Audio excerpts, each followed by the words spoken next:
মহত্ব থেকে আতঙ্কিত হবেন না।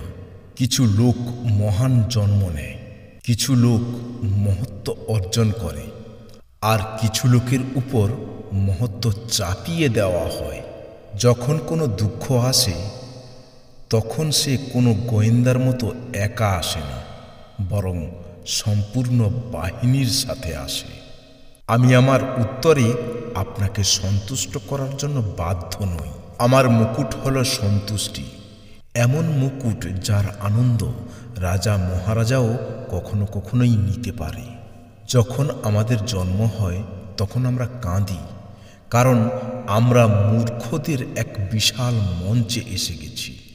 1 মিনিট দেরিতে আসার থেকে ভালো 3 ঘন্টা আগে আসুন। কথাগুলো বলেছেন উইলিয়াম শেক্সপিয়র, কণ্ঠে আমি আইয়ুব খান।